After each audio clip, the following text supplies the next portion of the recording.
Hello दोस्तों। तो पिछले वीडियो में हम लोगों ने देखा था नागरिकता कानून के बारे में। ठीक है।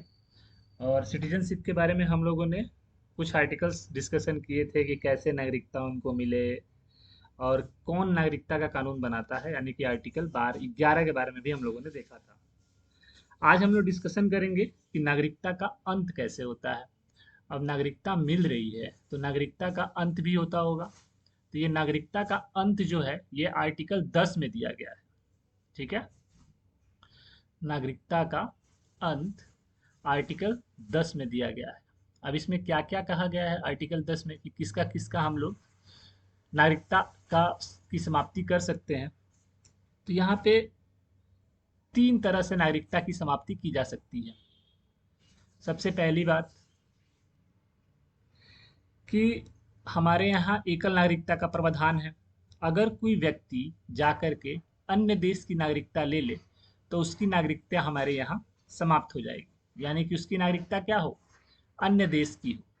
जैसे कि हमारे बॉलीवुड में अक्षय कुमार साहब, ये इन्होंने कनाडा का सिटीजनशिप ले रखा है। तो इनकी नागरिकता यहाँ की समाप्त कर दी गई है। तो इनको अन्य देश की नागरिकता लेने पर उनकी भारत देश की नागरिकता क्या कर दी जाएगी, समाप्त कर दी जाएगी। ठीक है। इसके अलावा आप स्वेच्छा से अगर त्यागते हैं कि नहीं मुझे भारत की नागरिकता नहीं चाहिए, तो अगर आप स्वेच्छा से त्यागते हैं तो भी आपकी नागरिकता क्या कर दी जाएगी, अंत कर दी जाएगी आपकी नागरिकता का। इसके अलावा जो है कि सरकार जो है आपकी नागरिकता समाप्त कर सकती है। सरकार के पास ये पावर है कि वो आपकी नागरिकता समाप्त कर सके, लेकिन ही नहीं, ऐसे ही वो किसी की नागरिकता समाप्त नहीं कर सकती है। उसमें कुछ कुछ कंडीशन है। जैसे मान लो कि अगर कोई व्यक्ति है वो भारतीय संविधान के प्रति निष्ठा, आदर, सम्मान नहीं दिखा रहा है तो उनकी नागरिकता समाप्त कर की जा सकती है। इसके अलावा युद्ध के दौरान अगर कोई शत्रु देशों का सहयोग कर रहा है, अब मान लो कि युद्ध चल रहा है और वो किसी से हमारे शत्रु देश जिससे युद्ध हो रहा है उसका सहयोग कर रहा है या उससे ट्रेड कर रहा है, तो उस कंडीशन में क्या होता है कि उसकी नागरिकता रद्द करने का अधिकार है हमारे सरकार के पास। इसके अलावा अगर रजिस्ट्रेशन, जो हम लोग पढ़े थे कल यानी पिछले वीडियो में, कि रजिस्ट्रेशन और जो देसीकरण था, इनके द्वारा जिनको जिनको नागरिकता प्राप्त हुई है वो सब जितने भी हैं सब 5 वर्ष के अंदर या 2 वर्ष से ज़्यादा की सज़ा उनको मिली हो, जहां वो इससे पहले जिस देश में रह रहे हो। जैसे मान लेते हैं कि अभी वो आके भारत देश में कुछ भी करके आपका नागरिकता इधर प्राप्त कर लिया, मान लेते हैं रजिस्ट्रेशन से या फिर देसीकरण द्वारा आके भारत की नागरिकता प्राप्त कर लेते हैं। और बाद में हमें पता चलता है कि इस बंदे को जो है कि स्वीडन में सजा मिली है।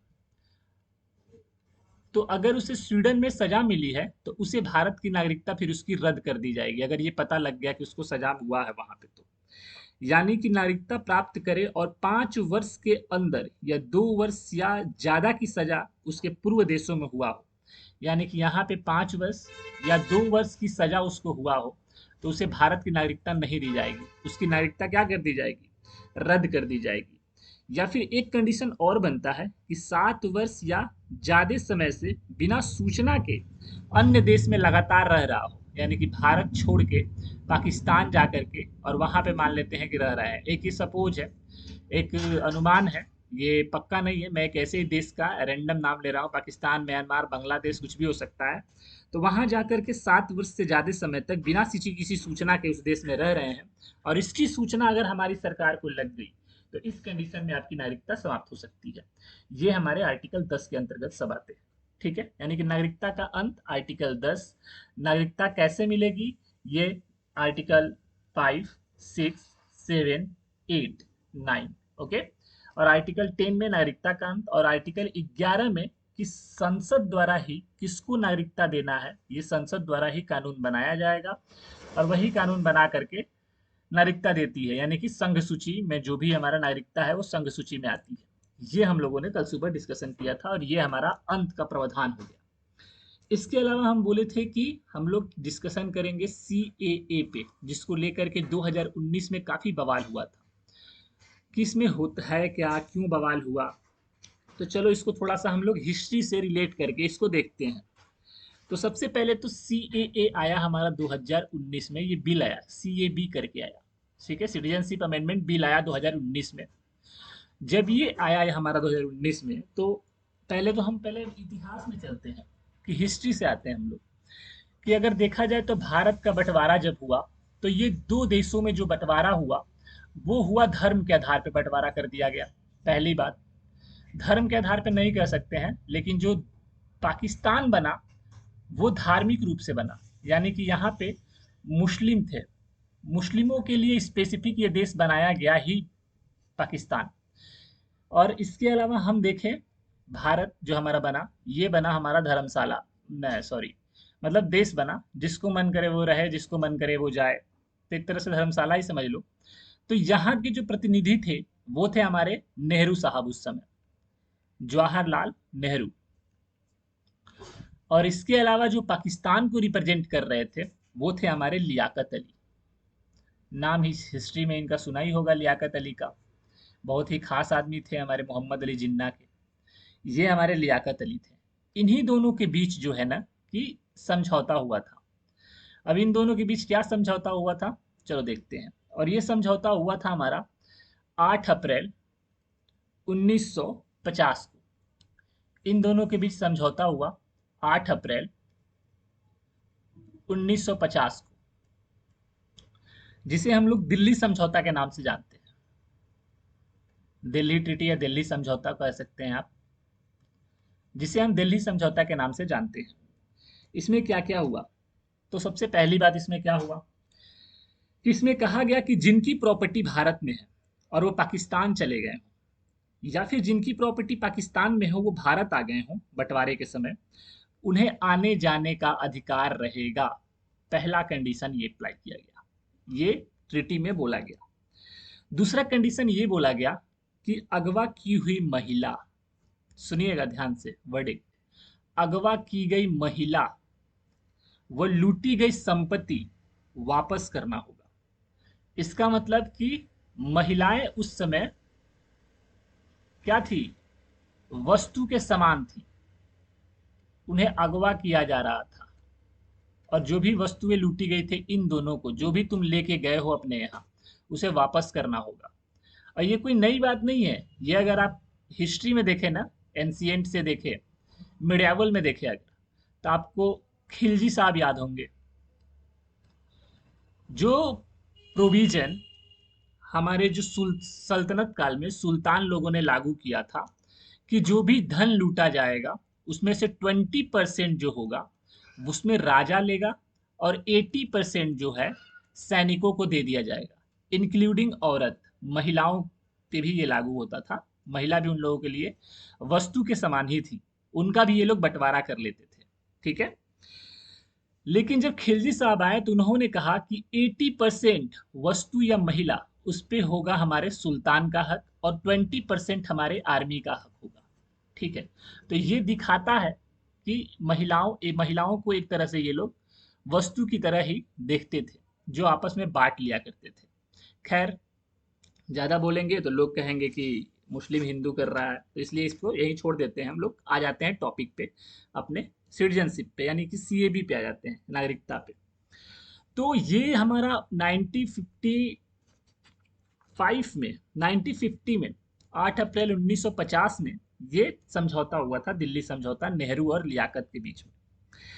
अब इस पे प्रश्न कब उठता है, अगस्त 1966 में, क्योंकि हमारा देश ये जो ट्रीटी हुआ ना, इसको फॉलो कर रहा था। पहला चीज इसमें, उस समय हमारे विदेश मंत्री जो थे 1966 में, उनका नाम था सरदार स्वर्ण सिंह। नाम सुना ही होगा। इन्होंने मौलिक कर्तव्य जैसे चीजों को हमारे संविधान में जोड़ा है, आर्टिकल 51A से, जिसे हम लोग पढ़ेंगे आगे।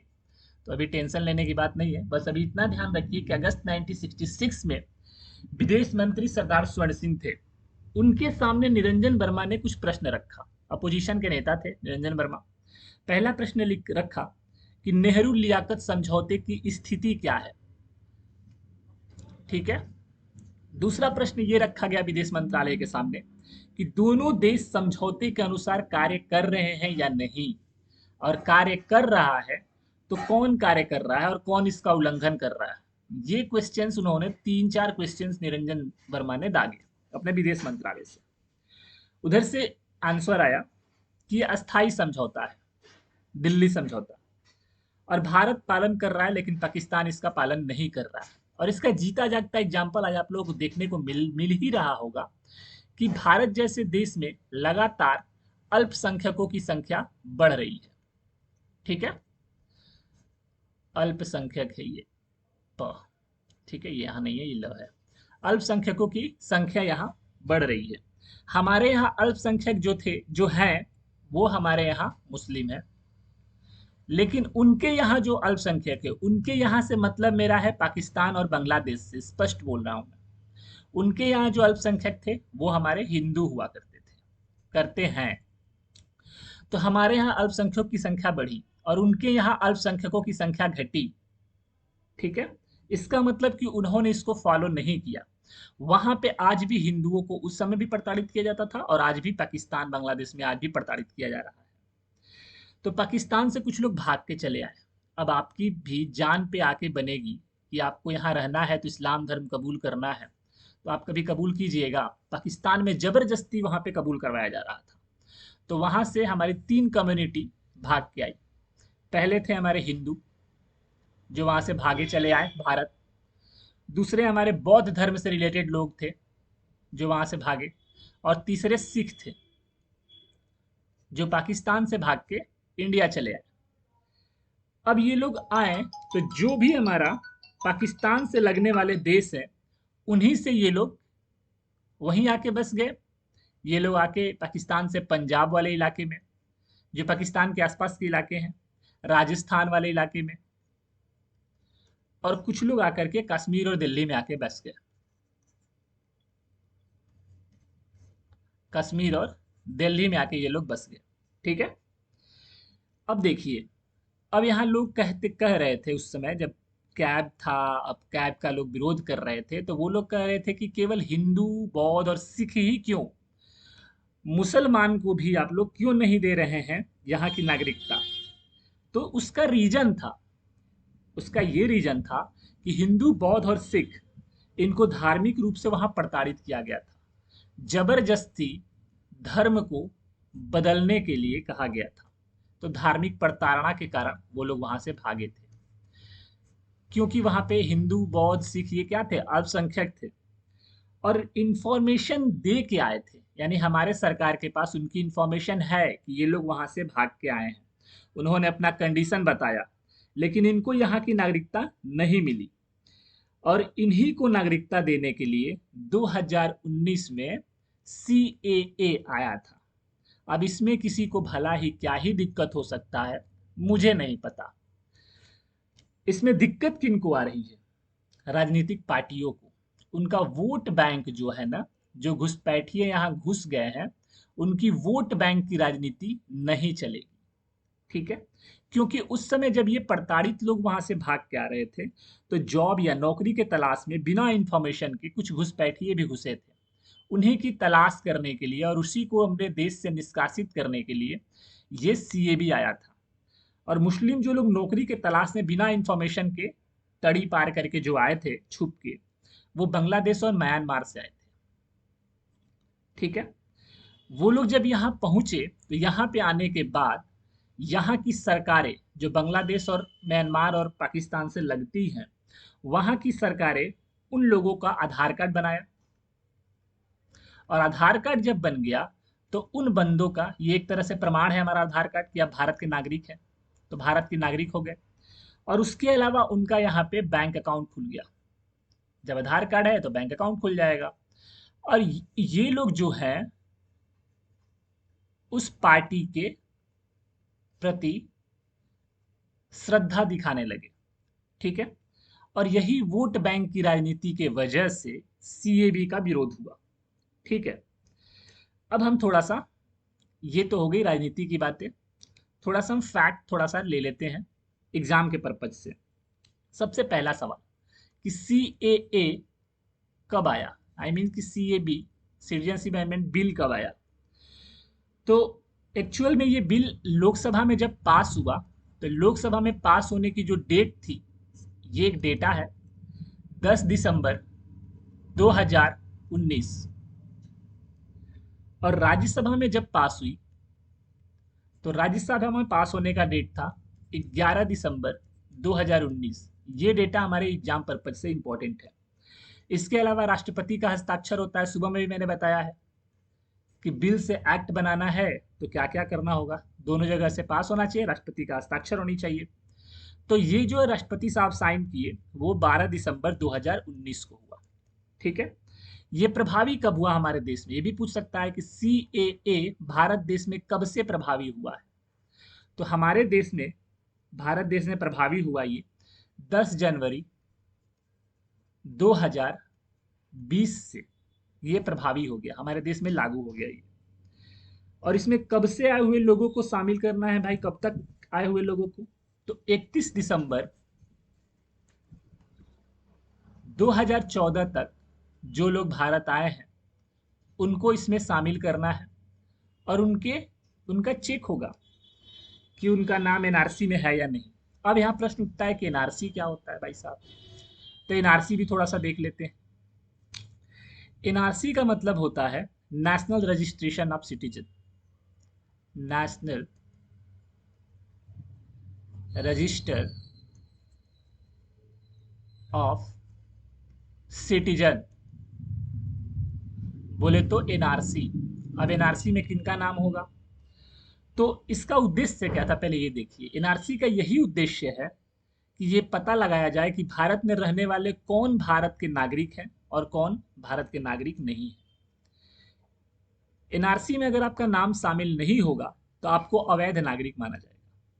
दूसरी बात, गैर कानूनी तरीके से आप भारत में रह रहे हैं तो उनका भी पता लगेगा इस एनआरसी से, और इसीलिए लोग एनआरसी का भी विरोध कर रहे हैं, क्योंकि ये भी वोट बैंक की राजनीति का एक जरिया है। ठीक है ना, तो इस वजह से इनका विरोध हुआ। ये सारा था हमारा CAA और एनआरसी का मुद्दा। ठीक है, बाकी मिलते हैं हम लोग नेक्स्ट वीडियो में, तब तक के लिए बाय बाय।